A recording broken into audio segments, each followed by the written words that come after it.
New rumors and reports suggest that AEW Shockwave could be a brand new 1-hour show that airs on FS1 as part of a new media rights deal between All Elite Wrestling and Fox that is separate from AEW's impending deal with Warner Bros. Discovery. We've also got more details on the nature of the WBD AEW media rights deal as well. The Bloodline shockingly invade last night's episode of WWE NXT. Wesley is set to face off against Zachary Wentz in a street fight on the NXT premiere on the CW network. Trick Williams defeats Pete Dunne in a last man standing match. He'll be challenging for the NXT Championship on the premiere of NXT on the CW. CM Punk, he's going to be on the premiere episode of NXT on the CW in Chicago, but he's also going to be on NXT next week.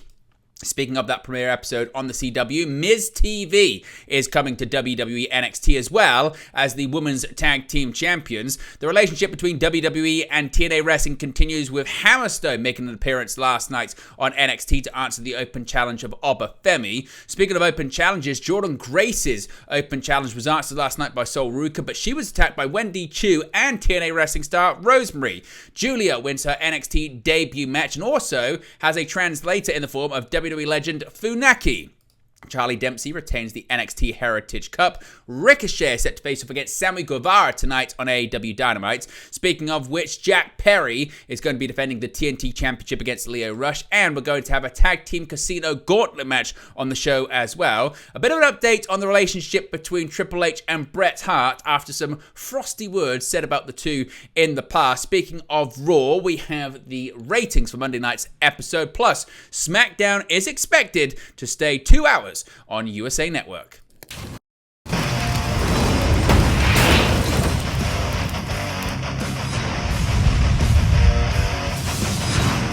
Hey guys, welcome back to Wrest News 365. Hope everyone is doing very well. As always, there are plenty of news stories to get into in the world of professional wrestling. Let's begin with the rumors, the discussion, the scuttlebutt about this possible AEW deal with Fox about bringing AEW programming to one of their networks, of course, after WWE has now departed Fox on Friday nights for SmackDown. Now, a major update on All Elite Wrestling's plans for Shockwave have emerged. According to Iba of Wrestle Purist, word has circulated amongst talent in AEW that AEW Shockwave will be a new 1-hour show from the promotion which will air on FS1. Now, the future of AEW Rampage is unclear, but Dynamite and Collision will continue to air on Warner Bros. Discovery channels. He said, quote, "What I've heard about the WBD TV deal is that it will continue to include Dynamite and Collision. It's unknown what will happen to Rampage, but the rumors amongst the talent, again, this is not a concrete report from me because I've not heard from WBD or AEW in an official capacity, but from what talent have been discussing, what has gone around behind the scenes and circulated amongst circles within AEW is that AEW Shockwave will be a 1-hour program on FS1, he said on the Wrestle Purist Raw Review. Now, it was reported this week that All Elite Wrestling's new media rights deal with Warner Bros. Discovery may not be exclusive, with it emerging shortly after that Fox and AEW have been in contact and there were rumors about an AEW show moving to Fox. All Elite Wrestling also recently filed to trademark AEW Shockwave. Now, the AEW WBD TV deal is believed to almost be finalized, and AEW CEO Tony Khan recently stated there was a 90% chance it would be announced within the next month.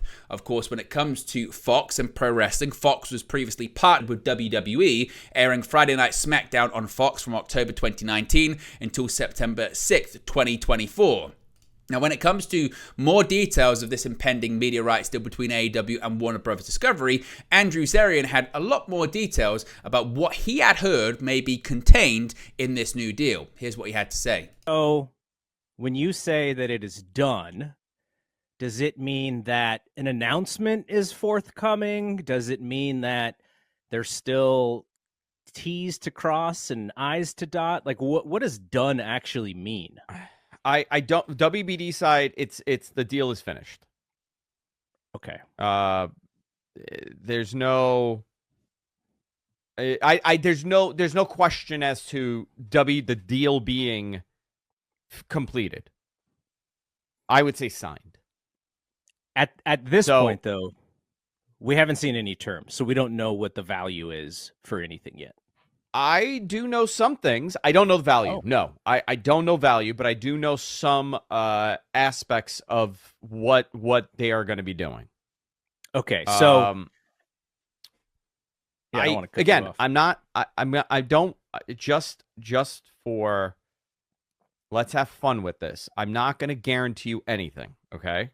But I will say I feel 99.9% confident that Max AEW content will be on Max. Pay-per-views will go on Max. I mean, nothing different from that I've said over the last year and a half, and that's the funny part here. I've said this from day one. I put out a tweet months ago about simulcasting, and you and I, Garrett, we have spoken about this numerous times, on air, off air. You know a little bit more, and I'm not doing this to be like, oh, look at all the secrets I know. I have to save people. I can't expose people when they tell me things within AEW, within WWE, from the networks. So I have to be a little vague. I have to be a little tongue-in-cheek here, okay? I'm not a reporter. I'm not a journalist. I do wrestling media, and I like to have fun with it. I like to leave it up to people to decrypt or encrypt, whatever, to determine what I really mean. Now, the Bloodline. Let's talk about NXT last night. And the Bloodline made a shocking appearance on the show. Now, mere hours ago, there had been talk about several main roster stars appearing on this week's NXT. We'll talk about several main roster appearances happening over the next couple of weeks. But we'll begin last night's episode of NXT with the NXT Tag Team Championship. Now, the opening contest saw Axiom and Nathan Frazer defending their NXT Tag Team Championships against SmackDown stars Montez Ford and Angelo Dawkins. Originally, it was going to be the Rascals. We'll talk about why that wasn't the case a little bit later on. Now, the Street Profits put forth a valiant effort against Frazer and Axiom and even appeared to be closing in on a victory. Unfortunately for them, Ford's pinfall attempt on Frazer was interrupted by the surprise arrival of the Bloodline's Jacob Fatu, Tama Tonga, and Tonga Loa, who currently hold the WWE Tag Team Championships via the Freebird rule. Tama was the first one to enter the scene when he pulled Ford out of the ring and sent him crashing into the nearby steel stairs. As Dawkins approached Tama in defense of his partner, Jacob Fatu came charging at him, joining in on the action. Loa then wiped out Axiom with a clothesline in the ring, while Tama laid out Frazer with a suplex. The Bloodline concluded their attack with a swanton to Dawkins, courtesy of Fatu. For Tama Tonga and Jacob Fatu, last night marked the first appearance on the NXT brand for them. For Tonga Loa, it marks the return, actually, for NXT to him. Under his former ring name of Camacho, he wrestled over 36 NXT matches between 2012 and 2014. Now, as I mentioned, originally it was going to be a tag team match involving the Rascals from TNA Wrestling. That didn't happen. Now, we did get a development when it comes to this storyline between Wesley and Zachary Wentz and the Rascals, and it looks like it's going to culminate in a street fight in Chicago on the premiere episode of NXT on the CW. Now, Wesley obviously recently turned his back on his former partners and friends. He turned his back on fellow Rascals member Trey McGowan and Zachary Wentz. Lee and his former MSK partner Wentz have been at each other's throats ever since, and the two men will settle things on the first NXT on the CW. On this week's WWE NXT, Lee announced that he will face Wentz on October 1st in Chicago, Illinois' Allstate Arena in a street fight. The show will be the first of 2 NXT episodes that will take place outside of the usual confines of the WWE Performance Center. The following week, NXT will air from St. Louis, Missouri, and will feature hometown hero Randy Orton. Now, as I mentioned, it was meant to be the Rascals competing last night for the NXT Tag Team Championships. That didn't happen. This late change was made on Monday as NXT General Manager Ava suddenly announced that the Rascals would be unable to challenge for the NXT Tag Team Championships on September 10th. They were ultimately, Trey McGowan and Zachary Wentz, replaced by the Street Profits. Now, Dave Meltzer of the Wrestling Observer has reported the original plans for the NXT Tag Team title match on September 10th had to be scrapped due to Trey Miguel undergoing unexpected minor surgery on Sunday. Now, how long Trey Miguel is expected to be on the shelf for is currently unknown. So we don't know when we're going to see Trey Miguel again. We don't know if we're going to see him back on NXT. We don't know how long he's going to be out of action from a TNA point of view either. Of course, if we get any more details, we'll let you know in an upcoming video. Trick Williams, he was the last man standing, and he is is now the number 1 contender for the NXT Championship. The feud between Pete Dunne and Trick Williams has finally yielded a definitive winner, courtesy of a last man standing match. Coming off their double count-out encounter last week, NXT General Manager Ava ruled that Williams and Dunne would settle the score in one of WWE's most grueling match stipulations, with the added condition that the victor would challenge Ethan Page for the NXT Championship on October 1st in Chicago, Illinois. This title opportunity was ultimately claimed by Williams, who stood tall as Dunne lay victim to the referee's 10 count on last night's edition of NXT. Towards the conclusion of the match, Dunne dragged Williams through the Performance Center crowd and up to an elevated platform with the intent of sending him crashing through the table beneath him. Unfortunately for Dunne, both men plummeted through it. As Williams and Dunne later began to stir, Page emerged beside them to cheer on the latter. Realizing that Williams had risen to his feet by the count of 9, Page attempted to wipe him out, but instead found himself crashing through the nearby commentary table. With Dunne unable to reach his feet, Williams was then officially named the winner and the last man standing. Looking ahead, Williams now seeks to recapture the NXT Championship that he previously lost to Page under fatal four-way conditions at NXT Heatwave. So that match is also now confirmed for NXT in Chicago. Now, speaking of Chicago, of course, one of the most famous sons when it comes to current WWE superstar CM Punk, he's got this affiliation, doesn't he, with NXT? He's going to be appearing on the premiere episode of the CW in Chicago, but it looks like he's got one more stop before them when it comes to WWE's developmental brand. Last night's September 10th edition of NXT ended with NXT General Manager Ava getting off the phone with someone as her assistants Robert Stone and Stevie Turner asked what the call was about. Ava would go on to reveal that before he makes an appearance on the CW's debut show, CM Punk will stop by the Performance Center for next week's September 17th episode with a big announcement regarding the Chicago show. Now, earlier on in the night, he had commented on Instagram that he had been impressed with Julia's debut match against Chelsea Green, and that he had an idea. Now, what that idea is, we'll find out, I guess, next week. Now, speaking of Chicago, speaking of the CW Network premiere episode of NXT, we've got even more announced for it as well. The promotion announced on social media that The Miz will bring a special edition of his Miz TV for the October 1st edition of NXT as well. Now, apart from that, we've also got another big announcement for that show because the WWE Women's Tag Team Champions will also be at that show. Current Women's Tag Team Champions Bianca Belair and Jade Cargill have been announced for the CW premiere of WWE NXT. There had been this back and forth on social media yesterday, which kind of led to this announcement. On September 10th, Women's Tag Team Champion Jade Cargill took to social media to comment on the talent on the NXT brand. She wrote, quote, "So much talent headed from SmackDown to NXT. Like we said, we're taking our tag team titles everywhere. I like the idea Bianca Belair keeping an eye out on NXT at Shawn Michaels." Cargill's tag team partner Bianca then posted about the duo possibly coming to the NXT brand. She wrote, quote, "If the Street Profits from SmackDown can come to NXT, the WWE Women's Tag Team Champions might need to make their own little appearance someday too. We want to take these titles everywhere." Now, NXT head honcho Shawn Michaels then posted a tweet saying, quote, "Bianca Belair, Jade Cargill, I hear you ladies loud and clear, and I love the sound of that. Doors always open, just say when." After Cargill replied back suggesting Chicago's CW premiere episode, Michaels wrote, quote, "Then ladies, I'll see you in Chicago." So that is also now confirmed for the premiere episode. Now, going back to last night's episode, we saw more TNA wrestling crossover, this time in the form of Hammerstone. Now, yesterday, reports had indicated that former MLW World Heavyweight Champion Alex Hammerstone was at the WWE Performance Center rehearsing some spots with NXT North American Champion Obafemi. As it turns out, those rehearsals were done in preparation for Femi's Open Challenge title defense, which pitted him against Hammerstone.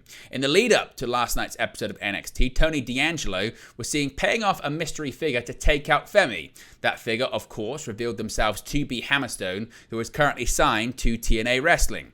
Hammerstone seized an early advantage in this NXT North American Championship match by sending Femi crashing into the mat and then flying out of the ring with a clothesline. As history has shown, though, Femi doesn't stay down for long. In the match's closing moments, Hammerstone nailed Femi with a pair of belly-to-belly suplexes and then a chokeslam for a pinfall attempt, which Femi kicked out of. Shifting momentum into his favor, Femi then hit Hammerstone with a slam and a powerbomb for the victory and the 11th successful televised title defense. Now, following his departure from MLW at the end of 2023, Hammerstone officially inked a contract with TNA at the beginning of 2024. Since then, Hammerstone has been in notable feuds with the likes of Eric Young and Josh Alexander. Most recently, he vied for the TNA X Division Championship in a match that was ultimately won by Zachary Wentz at TNA Emergence. Hammerstone's appearance on NXT comes as part of the ongoing partnership between WWE and TNA Wrestling. Speaking of which, we saw Jordan Grace have an open challenge last night, but it was interrupted and ruined by an NXT star and a TNA Wrestling star.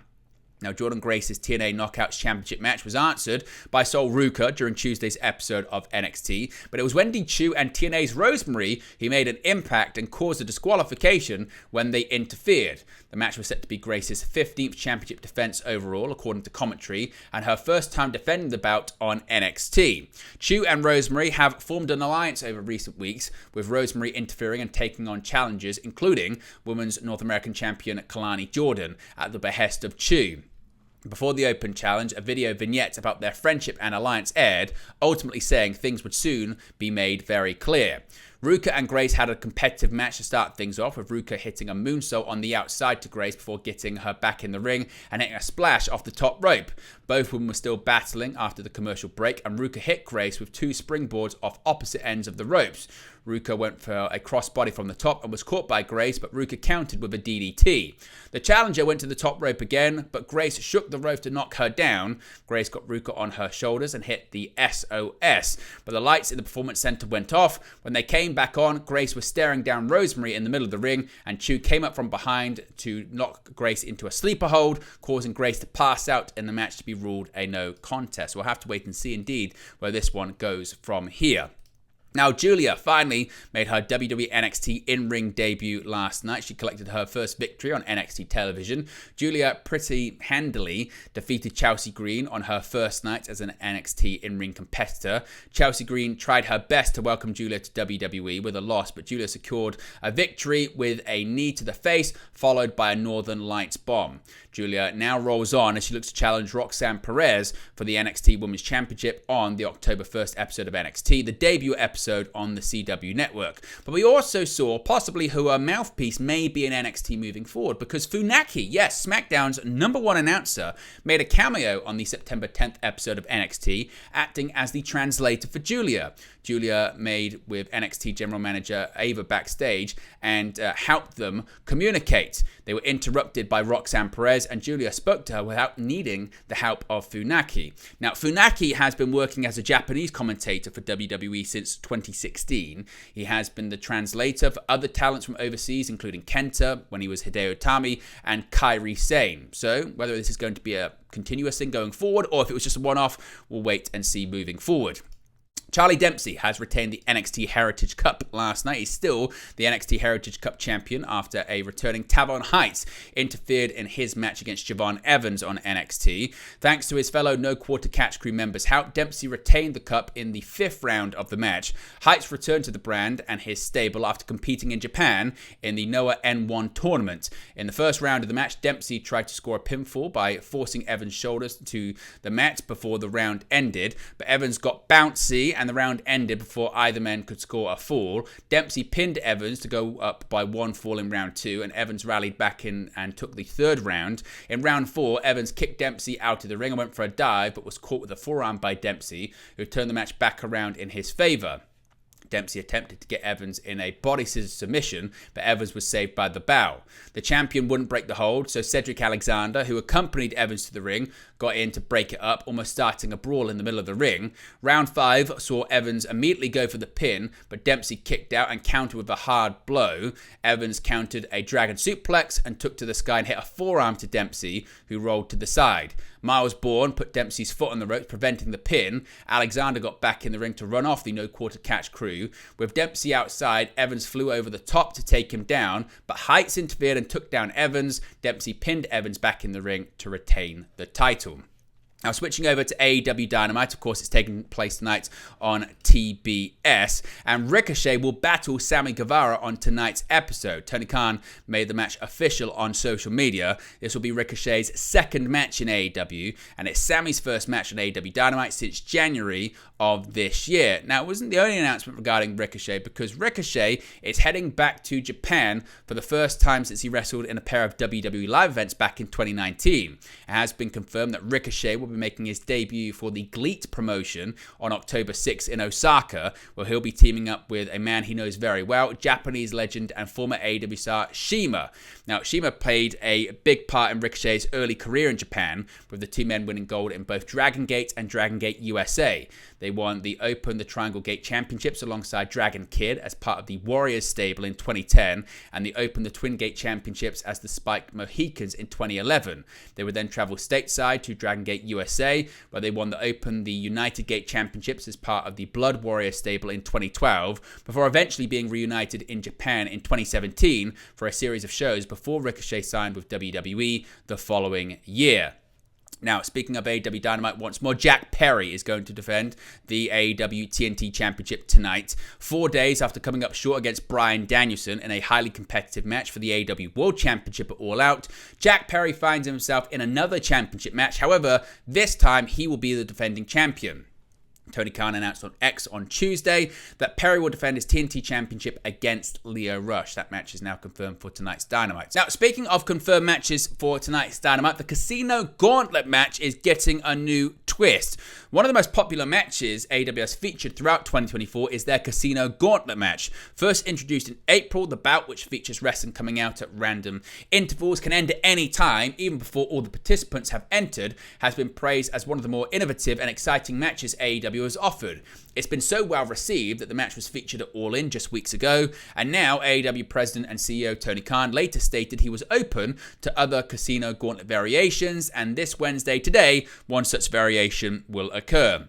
Taking to X yesterday, Khan announced that AEW Dynamite will feature the first ever tag team Casino Gauntlet match. Khan further confirmed that the winning team would get a shot at the AEW World Tag Team Championships against the Young Bucks at AEW Grand Slam in a few weeks' time at Arthur Ashe Stadium. So that match is now confirmed. Now, no teams were announced for the match, though it can be expected that FTR and the Acclaimed will be among the teams, alongside other teams such as the Grizzled Young Veterans, Top Flight, the Outrunners, and the Undisputed Kingdom. So possibly could be some more surprise teams involved in that too.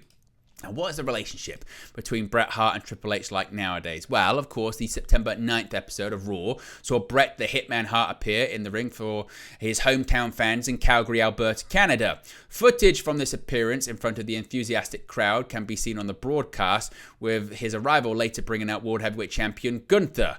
The WWE World Heavyweight Champion would share his thoughts on Hart before mentioning Bill Goldberg's name, with Sami Zayn being drawn into proceedings. We'd witness a brawl between the two, with the Canadian standing tall.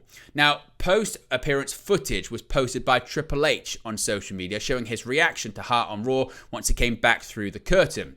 In the footage, Triple H greets Bret Hart as he comes backstage, saying, quote, "That was great, feel good, thank you very much for being here." Now, this is what Triple H also said. He said, quote, "Calgary is and always will be the Hart country. Thanks for stopping by Raw, Bret Hart."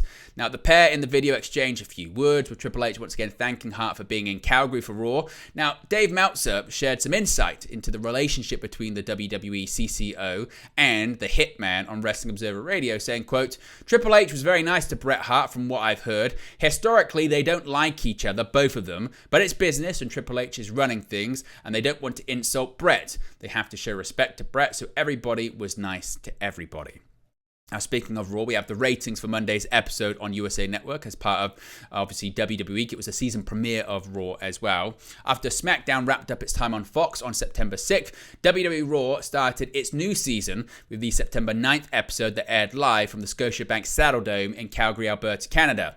As I mentioned, Bret Hart made a special appearance. Jey Uso became the number one contender for the Intercontinental Championship. The card for Bad Blood started to take shape too. With all that being said, how many people tuned in to the USA Network? Well, according to WrestleNomics, the September 9th episode of Raw averaged a total of 1.430 million viewers. This is a 13% drop from the 1.652 million viewers the September 2nd episode drew. This makes the September 9th show the second lowest viewed episode to air on USA Network in 2024, beaten only by the January 15th episode that was headlined by the World Heavyweight Championship match between Seth Rollins and Jinder Mahal, and the third lowest overall when including the July 29 episode that aired on Sci-Fi. The key 18 to 49 demographic dipped this week as the September 9th episode garnered a 0.45 number, marking an 8% drop from the previous week and the second lowest of the year behind the aforementioned January 15th episode. The main reason for the drop in both categories is very simple. The NFL is back. The game between the San Francisco 49ers and the New York Jets dominated the ratings, and given that Raw will have to go up against the NFL every week until the end of the year, and at times 2 games, these types of numbers may become a very regular occurrence heading into the final months of 2024. However, the move to a 2-hour show on October 7th could potentially help the ratings from dropping even more. And finally, speaking of 2 hours versus 3 hours, many people were wondering, with Raw going back to 2 hours, does that mean that third hour is going to be moved over to SmackDown now that it's back on USA Network? Well, following the news that Raw will temporarily, at least we don't know, become a 2-hour show once more for its final few months on USA Network, and it seems SmackDown will be remaining a 2-hour spectacular when it rejoins the red brand on USA. As mentioned, SmackDown is moving back to USA from Fox beginning this week on September 13th, and a report from Fightful Select says the blue brand will retain its 2-hour runtime on the network. Raw's return to a 2-hour format for the remainder of the year is believed to be a temporary move, with reports claiming that the move to Netflix could allow the show to have a more fluid runtime, meaning it could run anywhere from 2 to 3 hours if necessary, depending on content, storyline, etc., etc.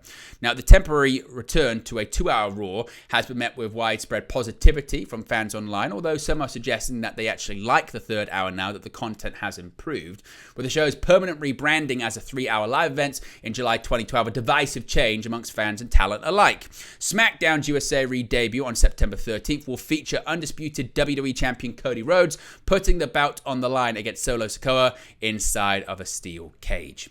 But there you go, guys. The latest pro wrestling news for you. Be sure to smash a like on the like button. Be sure to subscribe, bottom right-hand corner. As always, let me know your thoughts in the comment section below, and I'll speak to you again very, very soon. Hey guys, thank you for watching, listening, streaming, or however you come across this video today. Be sure to click on the video on the right there to watch our next video, or click the bottom there to subscribe, or the bottom right hand corner. Thank you very much, and I'll speak to you again very soon.